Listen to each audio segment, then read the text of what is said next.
Reality is a game God made to play with himself. We're gonna call it the divine game. And yes, I did make that joke because it was fucking easy as fuck. So here's what it is. Little disclaimers. First of all, if you're uncomfortable with the fact that I'm half naked, deal with it. Because it's fucking hot right now in Paris, and just pretend I'm a fucking UFC fighter, okay? Then it makes sense. If you can't, then my guy, just deal with it. Because I'm gonna give you the truth of why the fuck we're here on this planet, what the meaning of life is. And it is in this sentence: God, which is the way we call the source, unbounded intelligence, or basically this big mass of information that is everywhere in the universe and everywhere we can't even see. This big mass, being all knowing, being everything. Let me just take this off. I thought I could listen to music at the same time, but it just disturbs me. This big mass was bored. That's the best way of putting it. I could say blah blah blah. It wanted to experience stuff, blah blah. It was just bored, because if you're all knowing and you can do pretty much anything, and you know it, like I'm repeating myself, but if you have everything that you could ever want and you know everything that you could ever want to know, then it's pretty boring. So, by the way, he said play with himself, but it's because the joke was easy to make. But truthfully, we should call it itself. We call it it, because it's not a being. It's more of a formless entity. So this formless entity that we're gonna call unbounded intelligence. Oops. And by the way, yes, I know this whole board thing is the same as neural knowledge. I stole it from him. I'm not ashamed of it. I've done it before, and it's been a while I've done it this way, because this time I want to, make it clear, because it's important stuff. This unbounded intelligence, which I represent with a half circle, but really is more like a bunch of points all over the universe, minuscule points, or more accurately, a field. If you go and study quantum physics, they talk about a unified field that might be made of consciousness, and that is what unbounded intelligence is. If I'm going too fast, so be it. Another disclaimer: this lecture is for people who are either pretty far in their spiritual journey or are just curious enough to want to know what one of the truths of the world could be, right? Maybe you don't have to accept it, but you're going to see it makes kind of a lot of sense. This unbounded intelligence decided, well, since I'm bored because I am everything and I have no limits, what if I put on myself limits? So it decided to let little droplets of itself rain down on creation. And of course, there's the universe, there's the astral plane, there are many other places that we haven't ever seen ever. But because we're limited to our little human minds, let's just stay on the whole Earth thing, right? Okay, that's Earth. I know it's not very accurate. Leave me alone. That's our planet. Let's make it clear for later. Earth. And these little drops are drops of God. But these drops of God made themselves forget. God made those little drops forget they were God. And they became souls. Those souls fell right there. Where humans, and I'm not going to debate on evolution or the religious stuff, just at some point we got consciousness, whether it was from the beginning or whether it was after millions of years of evolution. Sorry, just a sec. But at some point we did get consciousness, and it comes from here. And the reason God did this was because if he limits himself, oops, give him a super insanely strong neck.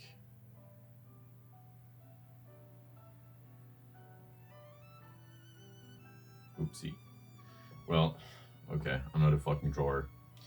You get what I mean? It's a guy with a body. If he limits himself to a body, then he also limits himself to the meat that makes up his brain, that makes up his mind.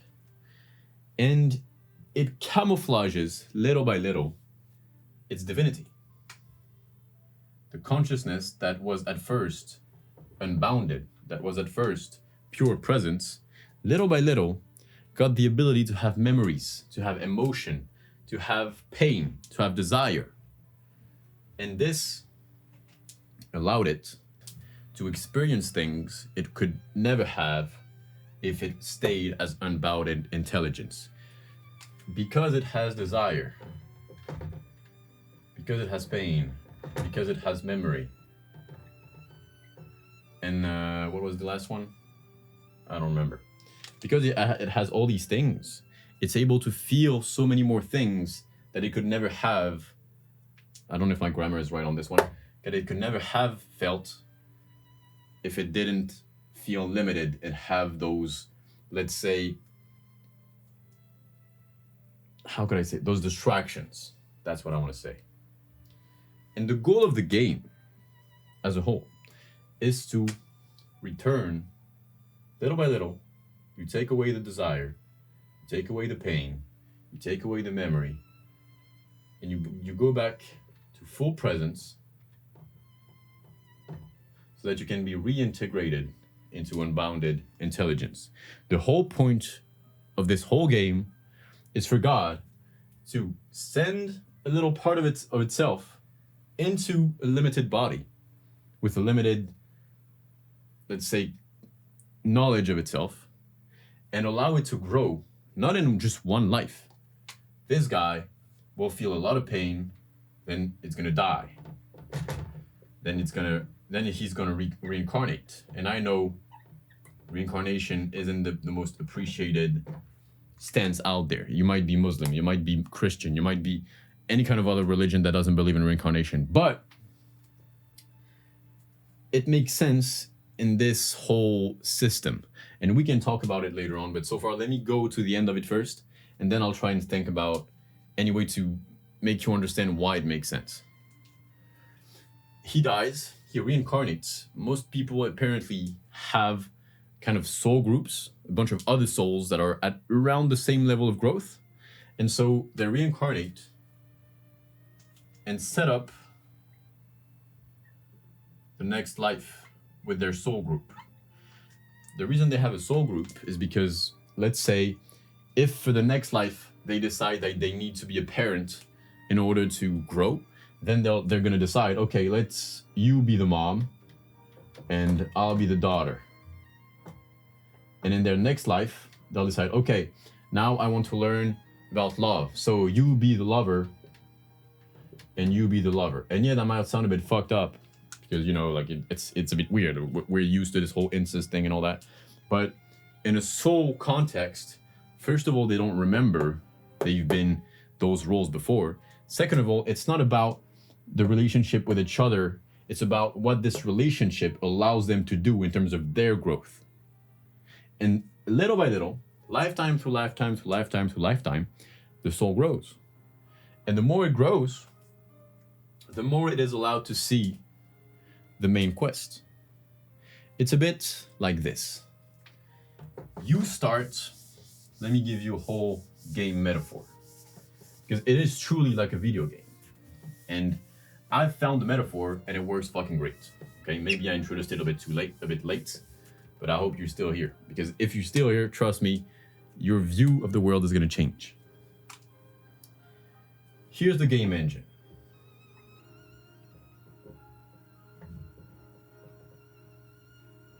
You're gonna notice it said that's at the same place as unbounded consciousness. Then you have the characters. And those characters, the moment they integrate the game world, they have nerfs with them. If you've never been a gamer, a nerf is basically a debuff. It's something that lowers the performance of the character or the player or whatever it is.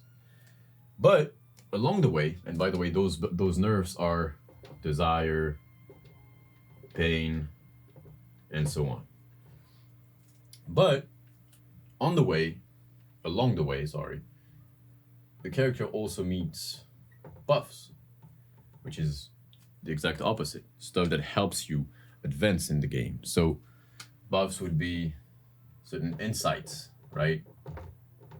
When in some moments of your life you make a huge advancement in comprehending how you work, how your life works, how reality works as a whole. Or sometimes it can be, let me check, grace. Well, grace is basically clarity, right? Sometimes something just feels clear. Makes life easier, makes life make more sense, which I hope this lecture is going to do for you. And little by little, let's assume, right, the characters are everyone here, everyone incarnated here. The characters have multiple lives. They learn stuff during those multiple lives, go through quests, and go through bosses and all that shit. And at some point, they encounter the mid-level boss. The mid-level boss, in this metaphor, would be, let me check, just to be sure. Right. The mid-level boss would be shadow work. That's, the whole Carl Jung thing. It's about working on the dark part of yourself. It's diving into psychology so you can understand yourself better. But that's only the mid-level boss. Little by little, you start realizing, actually, I might not be the character. I might not be the self I thought I was. Maybe I'm actually outside playing the game. Maybe I am the player. This realization for us in real life, outside of the metaphor, is something called God consciousness. Oops. It has various other names, as just like non-dual awakening, source alignment, a bunch of different things, right? But let's stick with God consciousness because I like the word better. What can I say?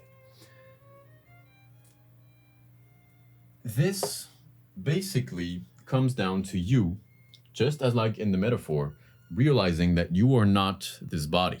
You are not your thoughts. You are not the ego you think you are. You're not this amalgamation of memories that you've always thought you were, right? You've thought you were shy. You've thought you were confident. You've thought you were ugly, right? You had those beliefs about yourself because you thought that yourself, you, the I that you refer to when you talk about yourself, was this body, and was the memories you've had, and was the desires you've had, and was the pains you've had, the rejection, all that stuff. But the big realization you make in this whole game is that you're not. You are actually awareness itself. Another way of calling it would be sentience. You are the in-between between the brain and the mind. Between this meat thing in your head and this amalgamation of thoughts, desire, pain, memories that you think define you. You are this line right here. You are sentience. You are awareness. You are what allows you to interpret those things. But awareness does not mean complex consciousness. Awareness does not mean thoughts about what you are perceiving.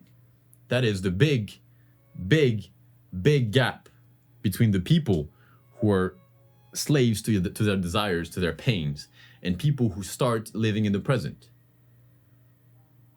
You looking at things, perceiving those things through the light of your eyes is night and day compared to you looking at people and started to make judgments about them.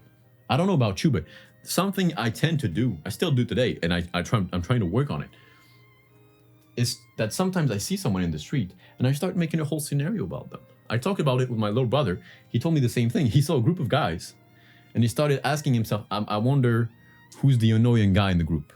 I wonder who's the guy who's funny. I'm sure that's probably this guy. That's probably this guy and this guy and this guy. You make assumptions about people, about fucking whatever you see. You see a guy honking in his car and you're like, fuck, people like this, I hate them. For no reason. The thought comes up and you identify with it. That is the first big realization in this game. Again, this divine game is about returning to the game engine.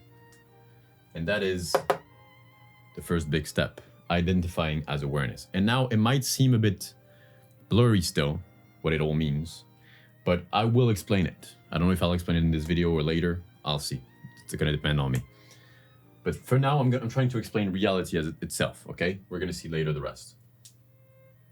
Once you realize you're the player, you want to stabilize this situation. You might have the awakening that God consciousness exists, that you are God consciousness, that you are awareness, but that doesn't mean you're gonna be able to be awareness all the time. So you've got to train. You've got to train so that pure awareness, so that God consciousness becomes embodied.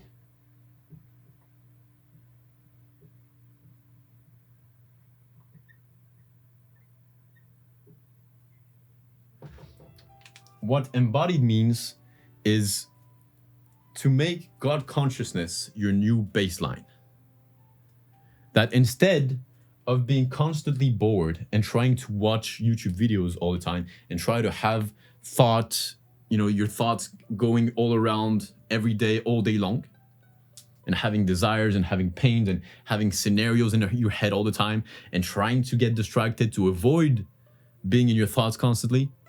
Well, instead, you train, to be able to be fully present all the time. You train to be able to walk around, talk with people, make money while being present all the time, while not having thoughts constantly running around in your head.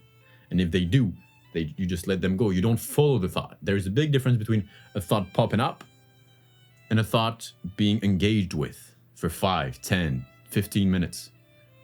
And you've done it. You've done it. Sometimes the thought just goes by, and sometimes you indulge in the scenario for I don't know how long. I've done it how many times with girls?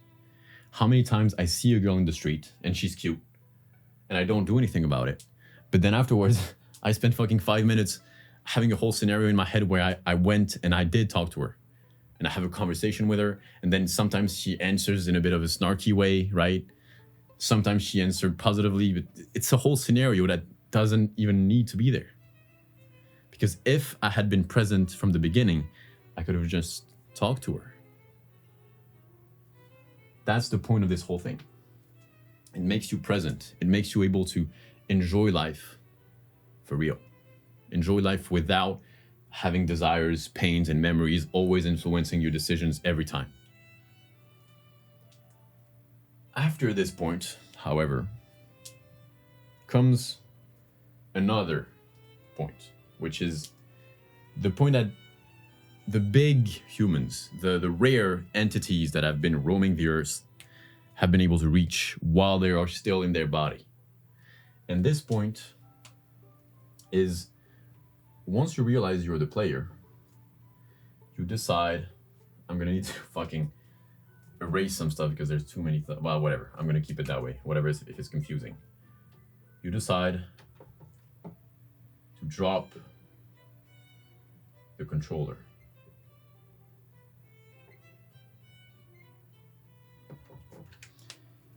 Now, this part, I've only recently been able to really understand it. And I mean understand it intellectually. I'm not there yet at all. I'm far, far away from this. This part is unity consciousness. And if God consciousness was about realizing I am awareness, God consciousness comes down to simply being. God consciousness is about taking the I away. You're even though you take away your ego in a way when you become awareness, because you take away the body form, right? You're not a body anymore. You're not a bunch of memories anymore. You're not a bunch of desires. You're not a bunch of pains, but you still are something, right? You are awareness. But the next step is to not be anything. To simply be. Be as just be. Not I am being. No, be. Because true being does not have cognition of being. It simply is. It's an isness. It's a bit weird to say, but it is the best way to say it. This point, unity consciousness, is the point that Buddha, Jesus, Lao Tzu, fucking Maharishi, like this, all these big ass men, this man who revolutionized the way the world thought about themselves, have reached. Because this point, and trust me, I've been looking into it, okay? I've been looking into it. This point, and you've seen the whole metaphor, right? Oh, wait, no, not yet. This point is the highest spiritual growth you can achieve while still being in a body. The way it feels is basically that you are not human anymore. You're not the body, you're not awareness, you are just life, lifing. And I mean life, lifing. I mean it like this. You are love, you are pain, you are everything without being someone who feels it, because you are not someone anymore. And you might think, yes, but if I reach unity consciousness, what happens to my body? Well, your body starts to be used as a window to unbounded intelligence. To unbounded intelligence. You are now part of this thing, to some extent at least. You're the most how can I say it? You're the closest you could be from being the game engine while still being kind of in the game, because you're still kind of a player, but not really. It's a bit complicated to explain in this metaphor, but since you are not someone, then the experience, it's so complicated to explain. The whole being just controls your body in the most optimal way possible. People around you would just notice that you're different from before, but not in a bad way. You would do what you could never do as well if you were you. You would be a better son, a better brother, a better lover. You would be better at everything, because everything would simply, like everything your body would express would simply be pure being, expressing itself through the window of the body. You would be a sort of empty shell, animated by divine nature, by life. And it might sound a bit scary, but that's because, of course, we've never been used to anything like this.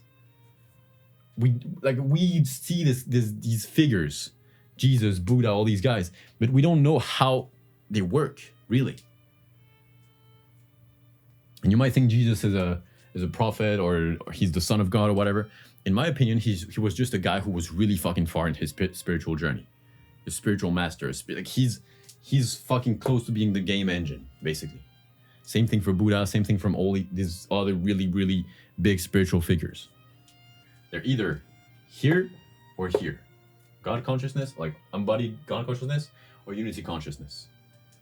And finally, you've reached this point, but you haven't finished the game yet. Because there is still a limit to you. There's still a limit to this whole thing, which is the body. The body, sure, you've reached the end goal while you're still in the body. You can only reach the true end goal once you die. Well, you don't die because you've already dissolved your ego, but the body dies. Body dies. Once the body dies, this being, this lifing, right?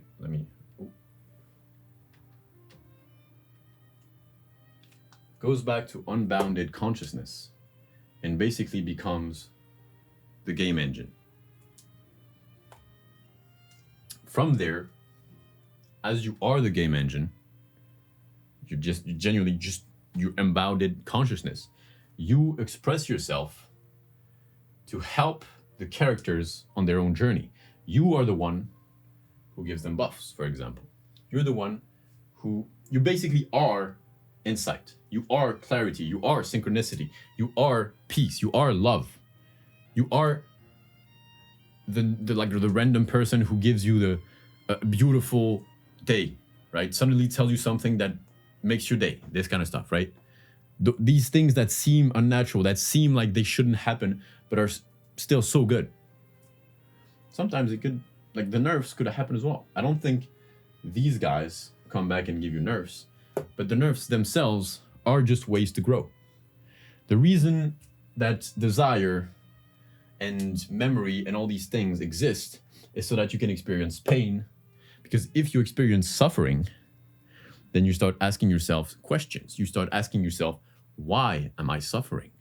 And this why am I suffering is what guides you towards deeper insights, towards recognizing that you are not actually the character, you are the player, and so on and so on. And then you go to unity consciousness, and then you go die, you go back to unbounded consciousness. And once you go back to unbounded consciousness, how was it? What is it? Oh, wait.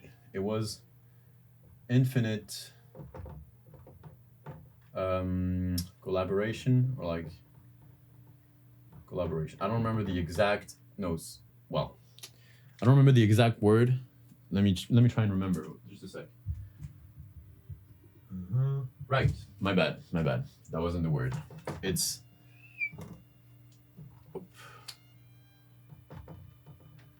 infinite participation.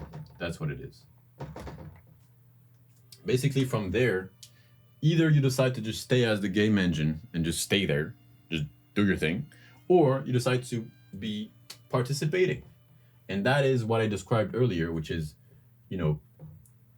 incarnating yourself as buffs, incarnating yourself as insight, as clarity, as just immaterial things that don't have a form, but that do guide the characters towards deeper insights, so that the characters can as well return to being the game engine. That is the whole point. That is why we're here. We are in a video game made by God so that he can experience himself. And then when his little souls come back, he can experience himself returning. And through this return, he enriches his own experience of himself. It's a bit like this. Now, I've finished this whole thing. Maybe, I don't know, if you want to screen capture, go for it. Oh, damn. It's a bit dirty. Damn. I gotta clean this board a bit. Damn, it's dirty. Okay, I didn't expect it to be so dirty. I'm gonna have to do something about that. Whatever. Okay. The reason he's going through all this trouble is because imagine you have a cord. That's a cord, okay? It's not very... It's a cord, okay? He sends parts of the cord, let's say little tiny, like metal strings that make up the cord, so that they can experience a bunch of things and become a bit thicker because of their experience. Right? They were like this at first, very thin, made them forget a bunch of things. He made them go through a bunch of lifetimes so that it could grow. And then when they come back, right? They come back, they make the cord bigger,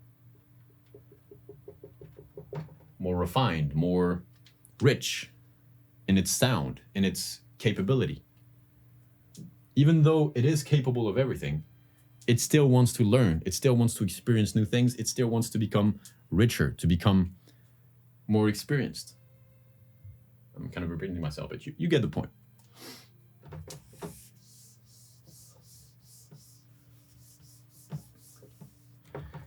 I think that's it. That's just the divine game of return. That's why we're here. We're just souls, little drops of God that I've forgotten and are meant to, through several lifetimes, come back to it, enriching it, and then helping the others that are still there to come back to it as well. And honestly, it's just, it makes more sense to me than any other thing.